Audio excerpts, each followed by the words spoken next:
Hola a todas las personas que nos ven en este canal. Vamos a darle continuación a la lectura de este libro, el 12º Planeta,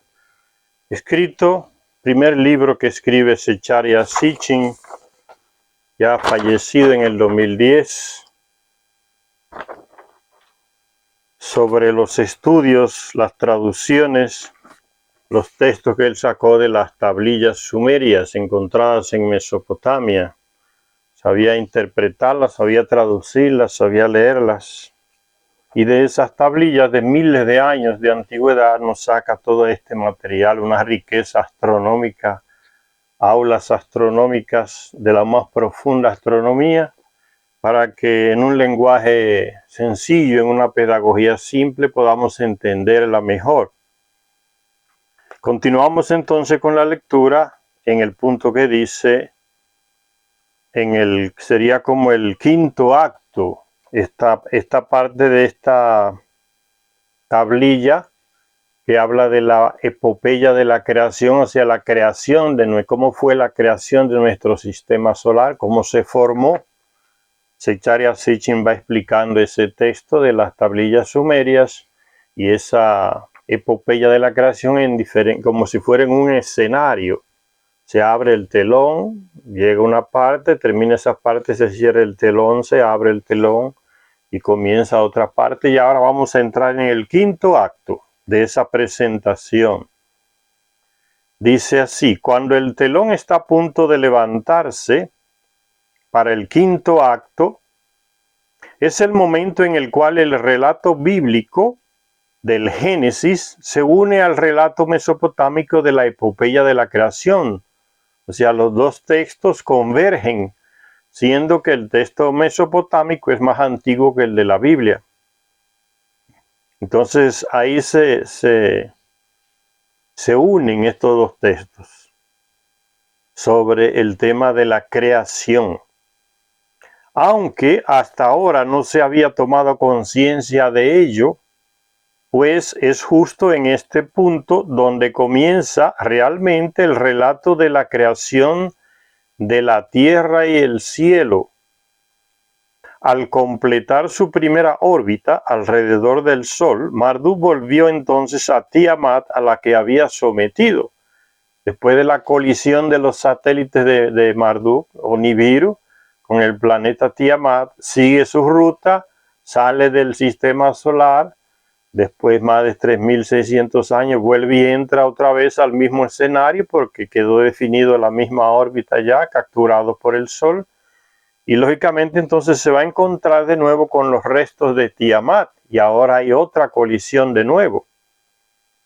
Dice, el Señor se detuvo después que da esa vuelta, va a su Sol muerto de donde era y vuelve y regresa a nuestro sistema solar. El Señor se detuvo a ver su cuerpo sin vida, cuerpo del planeta Tiamat. Dividir al monstruo él, entonces ingeniosamente planeó. Después, como un mejillón, la desgarró en dos partes. Entonces ese es el texto, esas tres líneas. Ahora viene una explicación de Zecharia Sitchin. El mismo Marduk golpeó esta vez al derrotado planeta, partiendo en dos a Tiamat. Ve, ahora es el mismo Marduk, el mismo Nibiru, el mismo planeta el que colisiona con Tiamat. Al principio fueron los satélites de Marduk o Nibiru y ahora es el mismo Nibiru o Marduk el que colisiona con el planeta Tiamat. Por eso dice, el mismo Marduk golpeó esta vez al derrotado planeta, partiendo en dos a Tiamat, separándole el cráneo o parte superior. Después, otro de los satélites de Marduk, el llamado viento norte, se estrelló contra la mitad separada. El fuerte golpe se llevó a esta parte destinada a convertirse en el planeta Tierra hasta una órbita donde ningún planeta había orbitado antes. Aquí está el diseño. Aquí está el diseño. el planeta Marduk parte en dos a Tiamat, entonces llega uno de los satélites de Marduk que gira a su alrededor y colisiona con la mitad, con esta mitad de Tiamat y la lanza hacia otra órbita. La lanza hasta por acá. Después de la colisión, entonces, esa parte que estaba aquí, donde estaba Tiamat, es lanzada hacia acá por este satélite de Marduk con Nibiru. La lanza hacia acá. Y con esa parte viene acompañada la luna también, lo que hoy le decimos la luna, que era Kingu. Entonces, al expulsar este satélite de Nibiru a esa parte de Tiamat, que sería lo que formaría el planeta Tierra, también viene acompañada, se une con la luna hacia esta parte donde no había ninguna órbita de ningún planeta.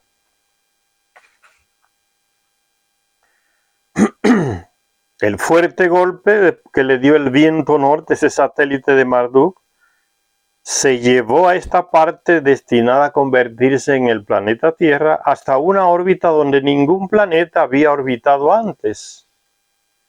El Señor, o sea, el planeta Nibiru o Marduk, puso su pie sobre la parte posterior de Tiamat. Hay un contacto entre el planeta Nibiru y esta parte de Tiamat. Con su arma le separó el cráneo, cercenó los canales de su sangre e hizo que el viento norte lo llevara a lugares que habían sido desconocidos. Ya la desplazó, como ya dijimos, hacia un lugar donde ningún planeta orbitaba. Esa parte de Tiamat que se convertiría en el planeta Tierra. ¿Y qué pasa aquí? Aquí es importante, en esta parte donde Nibiru colisiona con Tiamat directamente. Es que, ¿qué sucede acá? Algo esencial para lo que vendrá después entre los Anunnakis y nosotros los terrestres. Es que ahí, en ese choque directo entre los dos planetas, entre esa parte del planeta que sería después el planeta Tierra y Nibiru, Nibiru le transmite a esa parte del planeta su propio DNA, su propio DNA. Por eso en el libro perdido de Enki vimos que los Anunnaki trajeron plantas de Nibiru, las plantaron aquí, las reprodujeron aquí, las ampliaron en diferentes variedades, manipulándolas genéticamente en un laboratorio, y que también trajeron animales vivos y trajeron el ADN de esos animales de Nibiru. Por ejemplo, la oveja, la trajeron vivas y también trajeron el ADN de esos animales. Y que también vimos que los Anunnaki se mezclaron con las mujeres terrestres que los Anunnaki habían creado en las manos de Enki, de su hijo y de su media hermana. Y se reprodujeron aquí. ¿Por qué? Porque tenemos el mismo DNA o ADN. ¿Y cómo sucedió eso? Pues en este contacto que hubo entre Nibiru y parte de ese planeta Tiamat que se convertiría en la Tierra, en esa colisión del mismo planeta Nibiru con esa parte de Tiamat. Ahí le transmitió su propio DNA, por eso somos compatibles con ellos, por eso se reprodujeron aquí, por eso se mezclaron con las mujeres terrestres y produjeron hijos e hijas, y también por eso plantaron trajeron plantas de Nibiru y la plantaron aquí y se reprodujeron normalmente. Tenemos el planeta tiene el mismo DNA de Nibiru a nivel de todo lo que es vida, seres humanos incluidos, seres humanos incluidos. Eso sucedió entonces en este contacto. El Señor puso su pie sobre la parte posterior de Tiamat, con su arma le separó el cráneo, cercenó los canales de su sangre y hizo que el viento norte, aquel satélite, lo llevara a lugares que habían sido desconocidos. Esa órbita donde no había ningún planeta, que es la que ocupa hoy el planeta, nuestro planeta Tierra, y que vino acompañado también con Kingu, la luna. La Tierra había sido creada, dice Secharia Sitchin, comentando ese texto.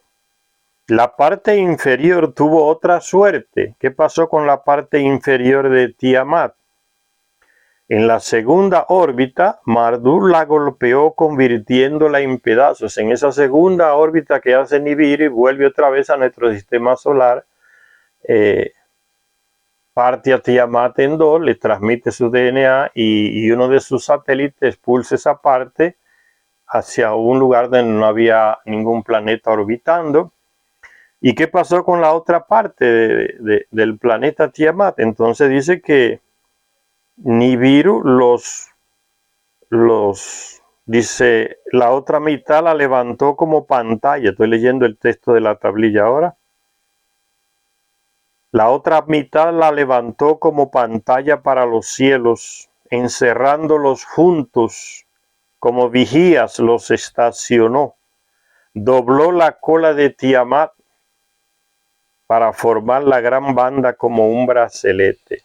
Se formaron entonces, con estos restos de Tiamat se formó lo que hoy llamamos los cometas y el cinturón de asteroides que están ahí. Por eso esas partes sumándolas no hacen, se dijo ya en la lectura, estas partes aquí sumándolas no hacen un planeta entero ni mucho menos dos. Porque es una parte de la mitad del planeta Tiamat que la despedazó Nibiru en su segundo impacto, segunda órbita en el sistema, y se convirtieron en los cometas y en esos pedazos que forman el cinturón de asteroides, que son los que dividen los planetas interiores y los planetas exteriores. A ver. Aquí está el cinturón de asteroides, los restos de esa parte posterior de Tiamat.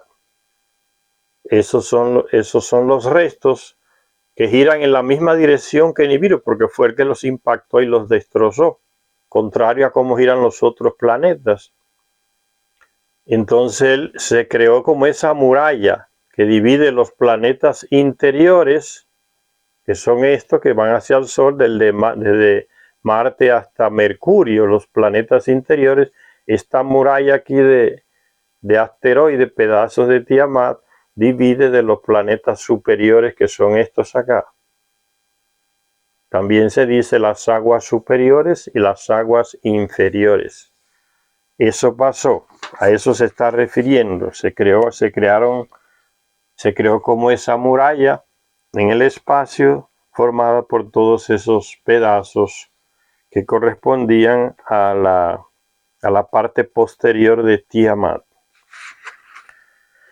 La golpeó convirtiéndola en pedazos para formar la gran banda como un brazalete.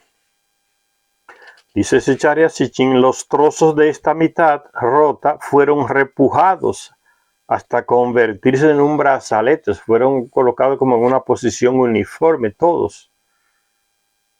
En los cielos fueron repujados, convirtiéndose en el brazalete, actuando como una pantalla entre los planetas interiores y los exteriores. Se extendieron en una gran banda y se había creado el cinturón de asteroides.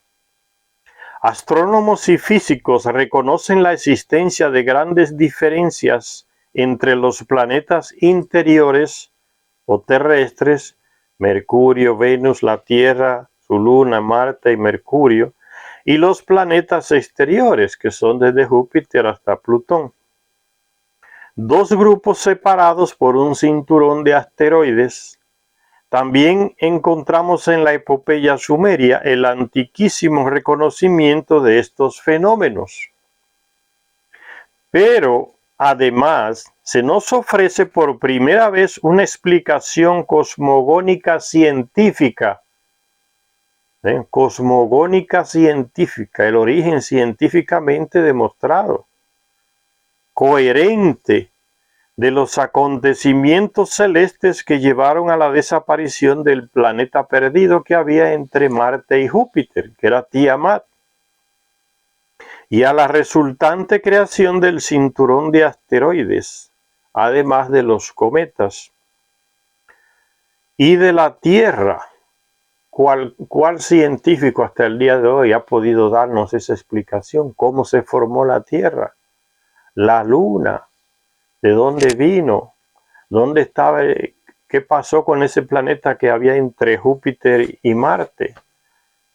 Aquí nos lo dice la epopeya de la creación de los sumerios miles de años atrás. Los astrónomos no lo han podido decir porque no creen en estos relatos históricos, científicos, como dice Zecharia Sitchin, cosmogónicos científicos, o sea, el origen de ellos científicamente probado, pero que no fueron los sumerios que hicieron eso, fueron los Anunnaki que lo hicieron, que podían ir y venir en sus naves por el espacio y tomar las medidas de esos planetas, las características, y sabían el origen.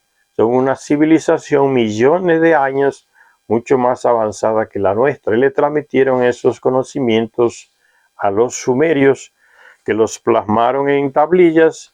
Zecharia Sitchin las traduce y hoy la tenemos acá, esa información privilegiada de una astronomía de la más profunda que supera la que tenemos hoy. Sigue diciendo Zecharia Sitchin: después de que Marduk partiera a Tiamat en dos con sus satélites y sus descargas eléctricas, otro satélite le empujó la mitad superior a una nueva órbita, dando origen así a la Tierra. Después Marduk, en su segunda órbita, hizo pedazos la parte inferior y la esparció en una gran banda celeste, el brazalete repujado. Todos los enigmas que se han mencionado tienen respuesta en la epopeya de la creación, pero los astrónomos testarudos no quieren aceptar estos testimonios.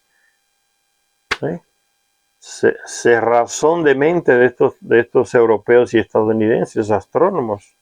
Pero todo se resuelve fácilmente con estos textos, aceptando estos textos que le dieron los Anunnaki a los sumerios.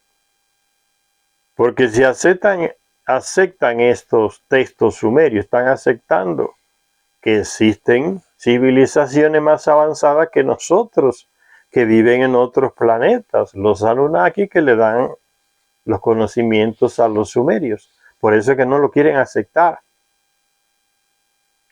Todos los enigmas que se han mencionado tienen respuesta en la epopeya de la creación, dice Zecharia Sitchin, descifrada de este modo, como él lo ha hecho.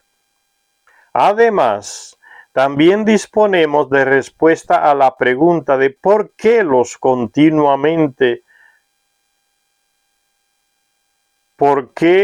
continentes de la Tierra se concentran en uno de sus lados, mientras en el lado opuesto queda una enorme cavidad, el lecho del océano Pacífico.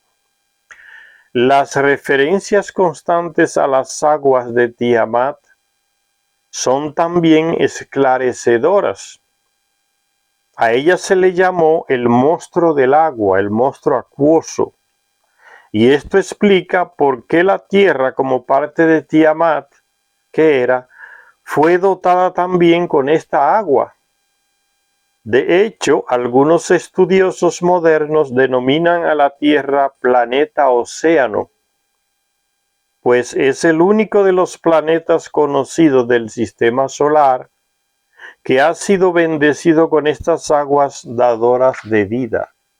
En estas aguas se reproduce todo tipo de animal acuático. Por novedosas que puedan parecer estas teorías cosmológicas, fueron hechos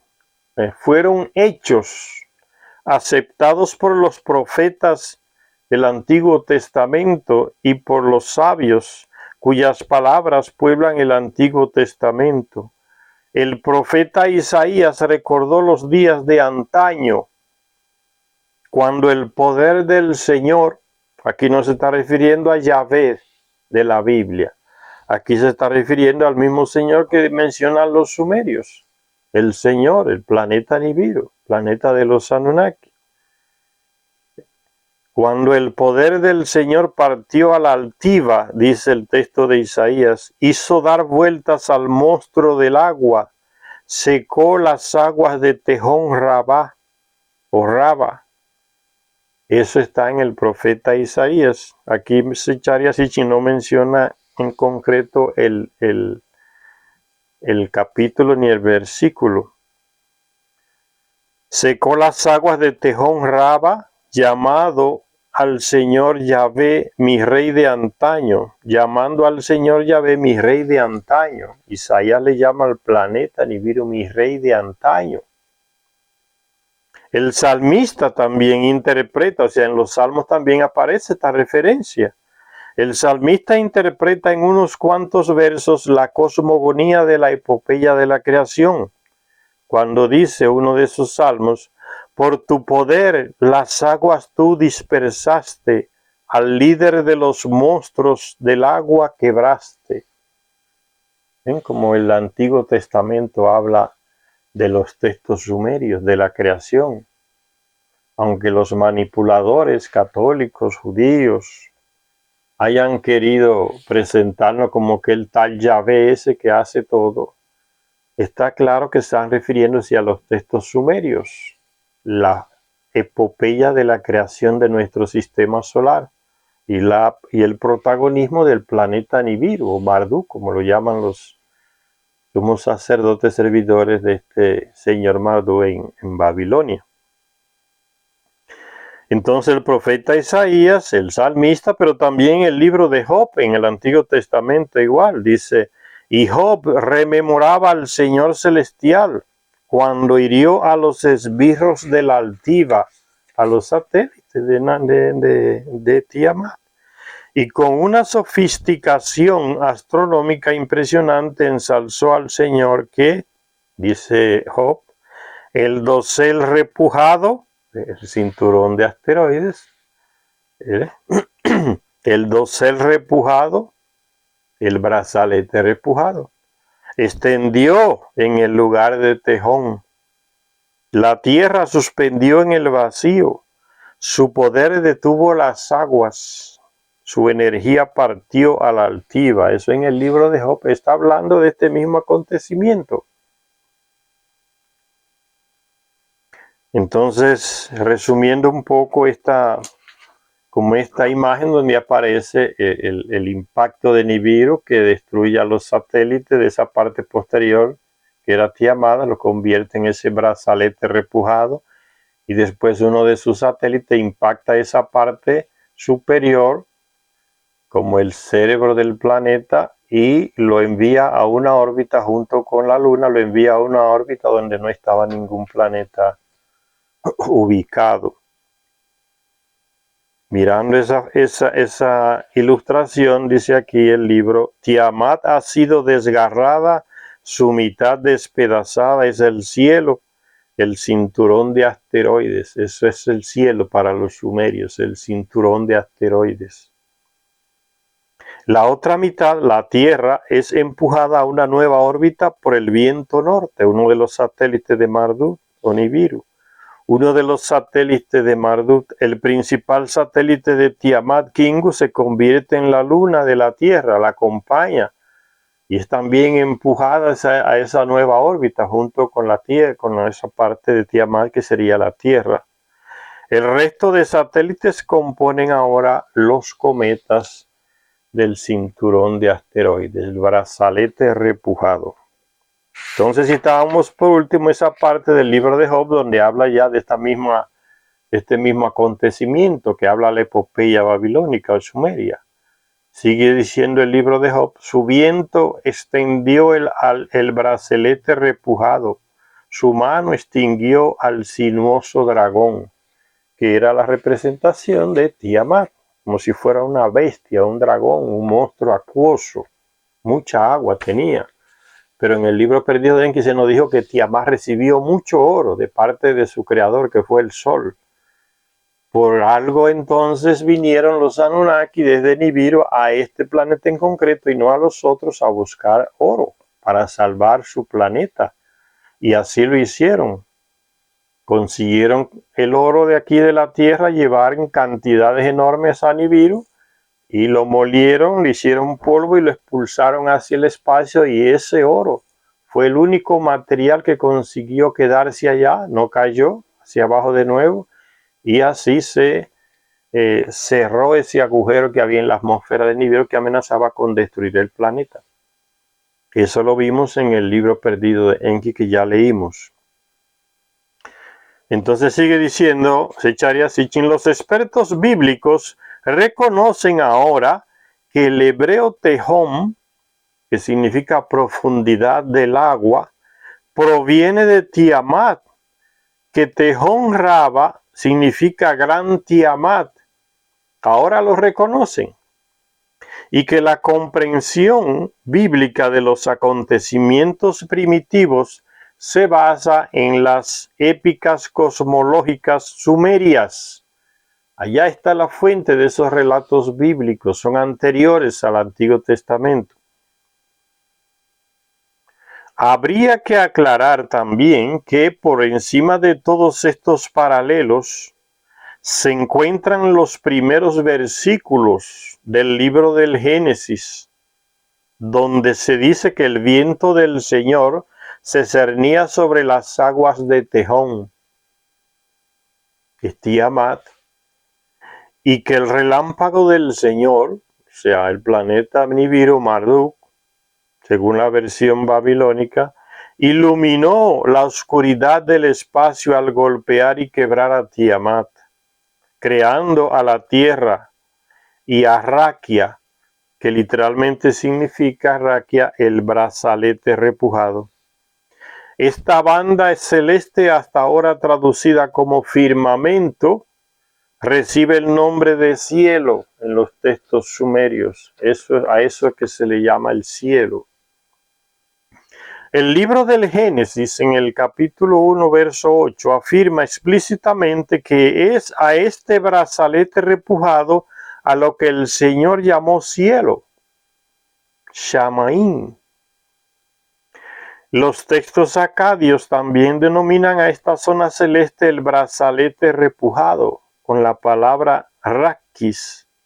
Y dicen estos textos acadios que Marduk extendió la parte inferior de Tiamat hasta que junto los extremos, uniéndolos para formar un gran círculo permanente. Aquí dice junto, pero parece que debería decir hasta que juntó los extremos, uniéndolos para formar un gran círculo permanente, el círculo de el brazalete repujado, el cinturón de asteroides que giran alrededor del Sol en dirección contraria a los otros planetas. Y sigue diciendo entonces la lectura. Las fuentes sumerias no dejan lugar a dudas cuando hablan del cielo en concreto como algo diferente del concepto general de cielo y espacio, de cielos y espacio. Para ellos, para los sumerios, el cielo era el cinturón de asteroides.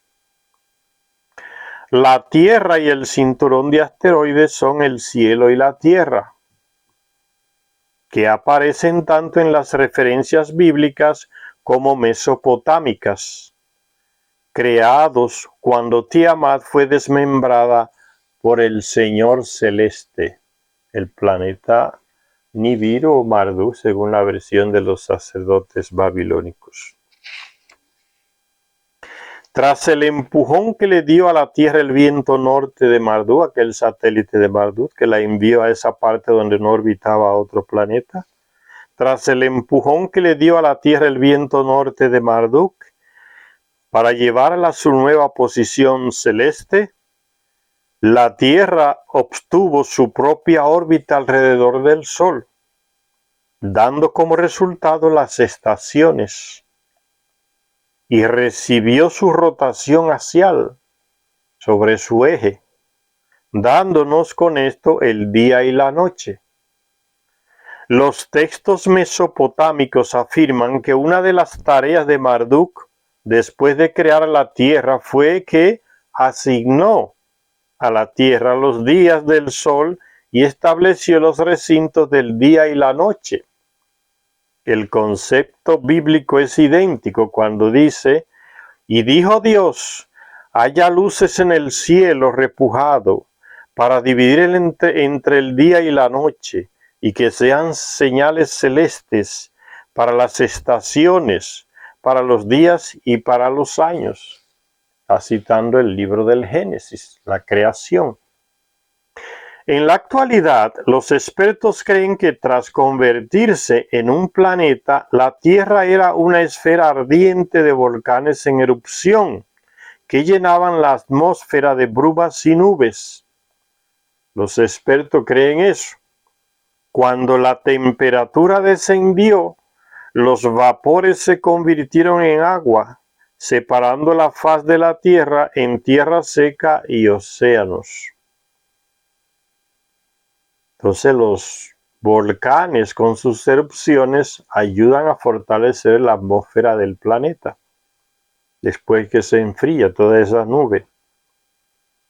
La quinta tablilla del Enuma Elish, el poema de la creación, la epopeya de la creación, el Enuma Elish, desgraciadamente mutilada, la quinta tablilla, proporciona exactamente la misma información científica al describir los chorros de lava como la saliva de Tiamat. La epopeya de la creación sitúa correctamente este fenómeno antes de la formación de la atmósfera. Entonces, la información científica cosmogónica que dan estos textos de las tablillas sumerias simplemente se complementa, es complementada con lo que está en el Génesis, no hay contradicción. Sitúa correctamente este fenómeno antes de la formación de la atmósfera, de los océanos, de la tierra y de los continentes. Después de que las aguas de las nubes se reunieron, se formaron los océanos y los fundamentos de la tierra. Los continentes se elevaron. Cuando tuvo lugar la realización del frío, entre comillas, la bajada de temperaturas, aparecieron la lluvia y la niebla. Mientras tanto, la saliva, entre comillas, seguía manando, hacía capas, conformando la topografía de la tierra, la saliva, las emanaciones de los volcanes. Una vez más, el paralelismo bíblico es evidente con el texto sumerio. Y dijo Dios, dice el texto bíblico, que se reúnan las aguas bajo los cielos en un lugar y que aparezca la tierra seca. Y así fue. Simplemente está confirmando lo que dice el texto sumerio, el texto bíblico. La Tierra con océanos, continentes y atmósfera estaba preparada ahora para la formación de montañas, ríos, manantiales y valles, atribuyendo la totalidad de la creación al señor Marduk. La Biblia se lo atribuye al tal Yahvé, dijo Dios. El Enuma Elish prosigue la narración, o sea, la epopeya de la creación. El Enuma Elish prosigue la narración diciendo, pues se cita ahora el texto de la epopeya, poniendo la cabeza de Tiamat, que es la tierra, esa cabeza, en posición, él elevó las montañas encima, después que pone en posición la cabeza de Tiamat, que sería la parte que forma el planeta Tierra, que formó el planeta Tierra, poniendo la cabeza de Tiamat en posición, él elevó las montañas encima, abrió manantiales y torrentes para sacar el agua. De los ojos de ella dejó salir el Tigris y el Éufrates, porque quien está narrando esta parte de esta lectura, haciendo esta lectura de la epopeya de la creación, o sea, el Enuma Elish, son los sacerdotes que viven ahí en Mesopotamia. Por eso habla Mesopotamia, la tierra entre el Éufrates y el Tigris. Por eso ellos mencionan estos ríos. Abrió manantiales y torrentes para sacar el agua De los ojos de ella dejó salir el Tigris y el Éufrates. Con sus ubres formó las altas montañas, perforó manantiales para pozos para sacar el agua. Ahí termina la cita del texto de la epopeya. En perfecto acuerdo con los descubrimientos actuales, dice Zecharia Sitchin, tanto el libro del Génesis como el Enuma Elis o epopeya de la creación y otros textos mesopotámicos sitúan el comienzo de la vida en las aguas, seguido por criaturas vivientes que bullan y aves que vuelan. No antes de esto aparecieron en la tierra criaturas vivientes de cada especie. Entonces, primero, como dice el texto bíblico, la vida comenzó en las aguas, seguido por criaturas vivientes que bullan y aves que vuelen, como dice el texto del Génesis. No antes de esto aparecieron en la tierra criaturas vivientes de cada especie, ganado, cosas reptantes y bestias, culminando con la aparición del hombre, el último acto de la creación. Como parte del nuevo orden celeste sobre la tierra, Marduk hizo aparecer al divino Luna, nombrándolo para señalar la noche y definir los días cada mes. ¿Quién era este dios celeste? El texto le llama Sheshki, que significa dios celeste que protege a la tierra. En la epopeya no existe mención previa de un planeta con este nombre. No obstante, este dios está dentro de ella, de su presión celeste, o sea, está dentro del campo de presión de la Tierra, de su campo gravitatorio. ¿Y a quién se refiere ese su? ¿A Tiamat o a la Tierra? Los papeles de y las referencias a Tiamat y la Tierra parecen ser intercambiables. La Tierra es Tiamat reencarnada. De la Luna se dice que es el protector de la Tierra, que es exactamente el papel que le asignó Tiamat a Kingu, el jefe, el comandante en jefe de sus legiones, de sus satélites, el principal. La epopeya de la creación excluye concretamente a Kingu de la hueste de Tiamat, que fue destruida y diseminada, poniéndolos en movimiento inverso alrededor del Sol como cometas. ¿Sí? Entonces la epopeya de la creación excluye a Kingu de ese destino que tuvo la parte posterior de Tiamat, convertida en pedazos en los asteroides del cinturón de asteroides. La epopeya de la creación excluye a Kingu, que es la luna. Por eso él sigue al lado de la parte superior de Tiamat y es empujado junto con ella por el satélite de Marduk, el viento norte, a esa parte donde no había ningún otro planeta girando. Y sigue entonces hablándonos de Kingu, la luna. La epopeya de la creación excluye concretamente a Kingu de la hueste de Tiamat, que fue destruida y diseminada, poniéndolos en movimiento inverso alrededor del Sol como cometas. Ya les di entonces que las piedras que están ahí en el cinturón de asteroides, esos cometas, giran en la misma dirección de Nibiru, en el mismo sentido de la aguja del reloj, contraria a como giran los planetas, que es en el sentido contrario a las agujas del reloj. Dice el texto de la epopeya, y a Kingu que había sido, los papeles, Kingu aparecía como el protector de la tierra. Y la epopeya de la creación entonces nos dice claramente que él fue excluido de esa reunión de las piedras de los satélites, de los cometas que hizo Marduk o el planeta Nibiru, tras completar su primera órbita y volver al escenario de la batalla. Marduk decretó la suerte de Kingu, y ahora viene el texto de la epopeya que dice: y a Kingu, que había sido el principal entre ellos, los cometas, la hueste de Tiamat, lo hizo encoger, o sea, lo redujo de tamaño. La luna fue reducida de tamaño por el impacto de Nibiru, a esa parte posterior de Tiamat.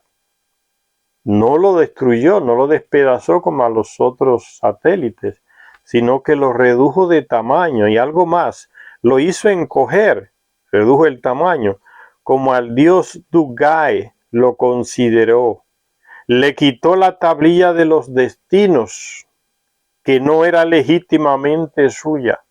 Ahora ahí termina el texto de la epopeya y viene Zecharia Sitchin a aclarar sobre él diciendo: Marduk, por tanto, no destruyó a Kingu, lo castigó quitándole su órbita independiente, o sea, su tablilla de los destinos, órbita que Tiamat le había concedido cuando creció en tamaño.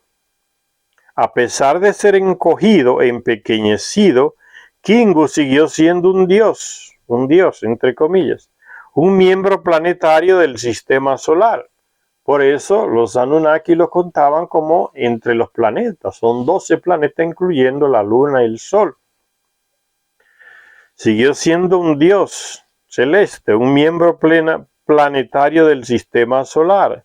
Sin una órbita no podía hacer otra cosa que volver a ser satélite.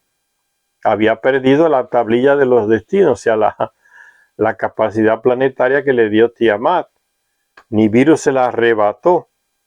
Entonces, al quitarle esa posibilidad, solo le restaba ser satélite. Y nos atrevemos a sugerir, dice Zecharia Sitchin, que Kingu se fue en compañía de la parte superior de Tiamat cuando éste fue arrojada a su nueva órbita, como el nuevo planeta Tierra. Así pues, creemos que la Luna es Kingu, el antiguo satélite de Tiamat, que ahora acompaña esa parte de Tiamat que se convirtió en la Tierra. Convertido en Dugai celeste, Kingu fue despojado de sus elementos vitales como planeta, atmósfera, aguas, materiales radioactivos, encogió en tamaño y se convirtió en una masa de arcilla sin vida.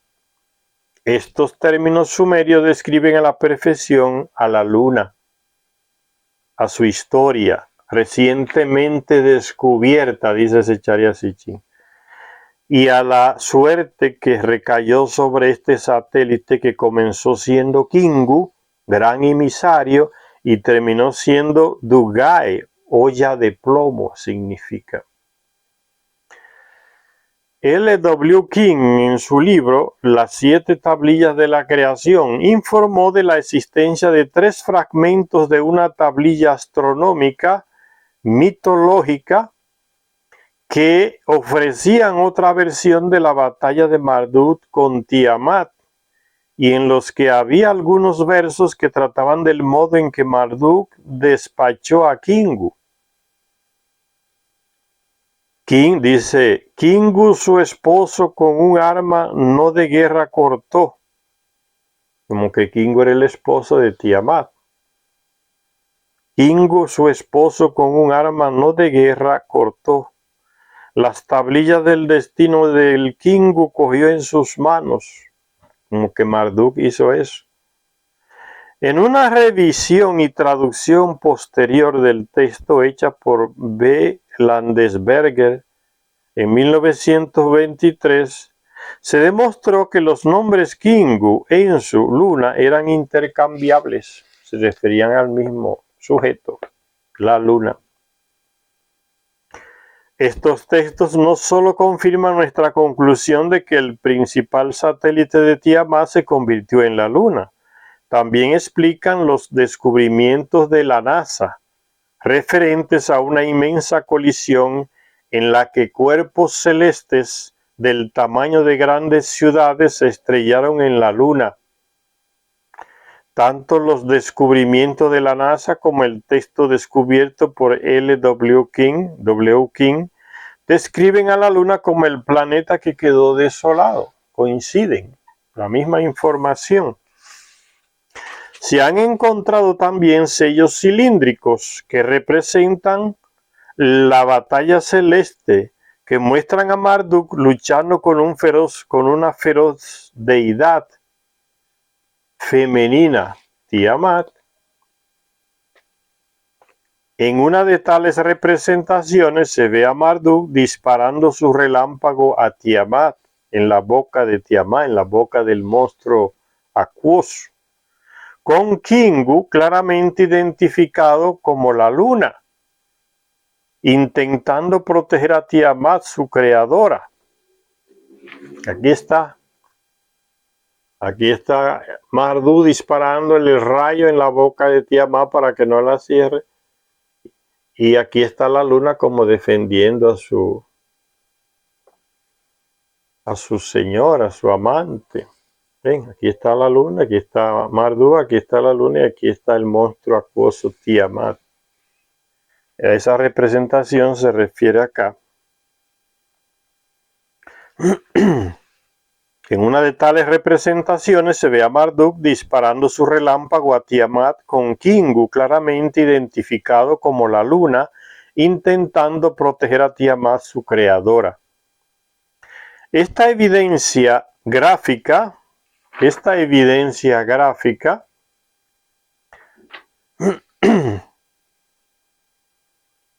de que la luna y Kingu eran el mismo satélite se reforzó más tarde con el hecho etimológico de que el nombre del dios Sin, asociado en épocas tardías con la luna, Sin, Nagnar Sin, uno de los hijos de Enlil, el primer hijo que él tuvo aquí en la tierra, el dios Sin, ahí en Mesopotamia, asociado en épocas tardías con la luna, provenía de Suen, que significa Señor de la tierra desolada.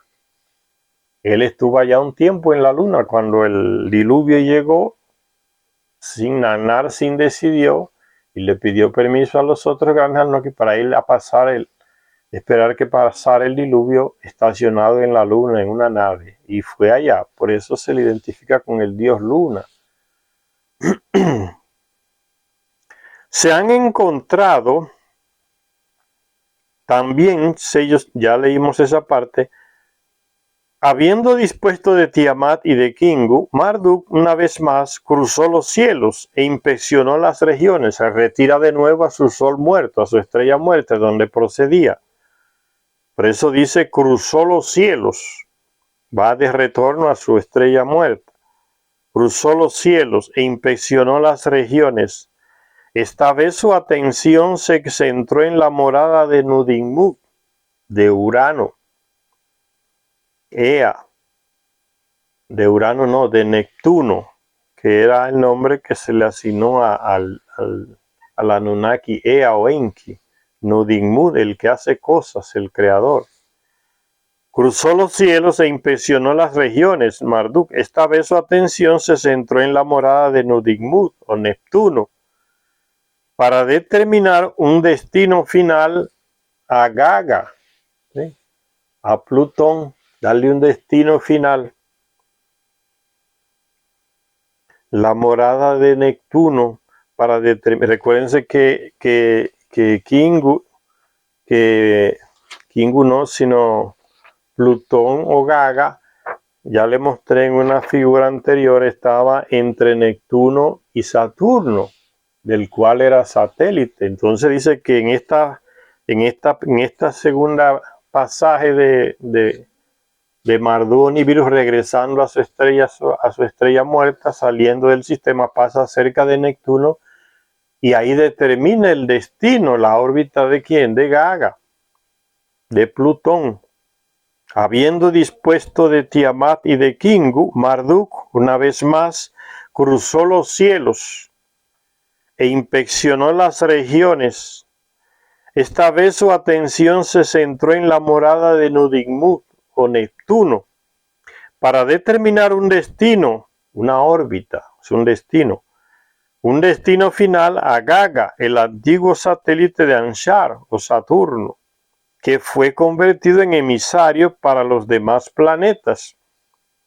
Ven, se convirtió en emisario para los demás planetas. Yo le mostraba en la lectura anterior cómo la órbita de Plutón es la única órbita elíptica, aparte de la de Nibiru, y que es la única órbita que se cruza 2 veces con la órbita de un planeta que es Neptuno, una órbita elíptica muy grande, por eso dice aquí como si estuviera de emisario de Saturno visitando los otros planetas. Por eso dice así. Gag, el antiguo satélite de Anshar, Saturno, que fue convertido en emisario para los demás planetas, en emisario. Va, casi abarca los otros, llega cerca de los otros planetas, esa órbita inmensa elíptica de Plutón. La epopeya nos informa que, como uno de sus últimos actos en los cielos, Marduk asignó a este dios celeste a un lugar oculto, a Gaga, a una órbita desconocida hasta entonces que daba a lo profundo, el espacio exterior, y le confió la consejería de la profundidad de las aguas. En la línea de su nueva posición, el planeta se renombró como Usmi, aquel que muestra el camino. Por eso cuando los primeros Anunnaki llegaron a la Tierra, al primero que encontraron fue a Gaga, que les daba la bienvenida a Plutón, porque Nibiru lo colocó ya en el extremo de los planetas exteriores, las aguas exteriores. Pues en la línea de su nueva posición, el planeta se renombró como Usmi, aquel que muestra el camino al que viene de Nibiru hacia el sistema solar. Desde que se encuentra con Plutón al inicio, ya sabe que está en la dirección correcta al sistema solar nuestro. Aquel que muestra el camino. El planeta más exterior, el planeta Plutón. Según la epopeya de la creación, Marduk alardeó en cierto instante diciendo: los caminos de los dioses celestes voy a alterar ingeniosamente, en 2 grupos se dividirán. La epopeya dice eso, como que Marduk pronunció esa frase: los caminos de los dioses celestes voy a alterar, la órbita de los otros planetas de nuestro sistema solar. Voy a alterar ingeniosamente, en 2 grupos se dividirán. Bien. La división de esos 2 grupos es el cinturón de asteroides, planetas interiores, lo que van hacia el Sol desde Marte, y exteriores desde Júpiter hasta Plutón. Y ciertamente lo hizo. Eliminó de los cielos a la primera pareja en la creación del Sol, Tiamat. Trajo a la existencia a la Tierra, llevándola a una nueva órbita, más cercana al Sol. Repujó un brazalete en los cielos, el cinturón de asteroides, que separa el grupo de los planetas interiores del grupo de los planetas exteriores, como ya vimos. Convirtió a la mayoría de los satélites de Tiamat en cometas y a su satélite principal, Kingu, lo puso en órbita alrededor de la Tierra para convertirse en la Luna. Y cambió de lugar un satélite de Saturno, que era Gaga, para convertirlo en el planeta Plutón, confiriéndole algo de sus propias características orbitales, como la de su plano orbital diferente. ¿Ven? Le concedió características parecidas a su propia órbita. La órbita de Nibiru es la más extensa a nivel que no es esférica, no es redonda, es elíptica. Y esa característica se la dio a Plutón. La órbita de Plutón, como ya mostramos en la lectura anterior, es elíptica. El único planeta del sistema que tiene esa órbita elíptica, aparte de Nibiru. Y fue Nibiru que se la dio. Y la epopeya lo tiene muy claro. Fíjense qué astronomía tan profunda, señores, explicada de una manera tan simple, un relato simple de entender para una persona que no es experta en astronomía. Pero fíjense qué contradicción que los astrónomos se niegan a aceptar esta pedagogía tan fácil de entender de nuestro sistema solar, como explican los Anunnakis, se les explicaron a los sumerios. ¿Por qué esa testarudez de los europeos astrónomos y los estadounidenses? Por ese complejo de superioridad que tienen para atribuirse a ellos los descubrimientos que ya los sumerios sabían. Se lo habían revelado los Anunnaki. Todo está en la epopeya de la creación. Las cosas, las incógnitas que los astrónomos encuentran hoy en el sistema, todas están respondidas en la epopeya de la creación. Cuando dejen la testarudez, se le hace más fácil el trabajo de investigación que tienen. Los enigmas, dice Zecharia Sitchin, por eso, los enigmas de nuestro sistema solar, los que tienen los astrónomos, esos testarudos, los enigmas de nuestro sistema solar, las cavidades oceánicas de la Tierra, la devastación de la Luna, las órbitas inversas de los cometas, los misteriosos fenómenos de Plutón, son perfectamente explicables a través de la epopeya de la creación mesopotámica, si la desciframos del modo en que lo hemos hecho hasta aquí. Solo basta que acepten la realidad de hechos históricos astronómicos. Cuando se le abra, cuando esa testarudez le llegue a cero, entonces también tal vez entiendan. Cuando le baje a cero. Así pues, habiendo elaborado las posiciones de los planetas, Marduk tomó para sí la posición Nibiru, que significa el planeta de cruce, cruzó los cielos e inspeccionó el nuevo sistema solar que él había ayudado a crear. Marduk, con todo lo que produjo.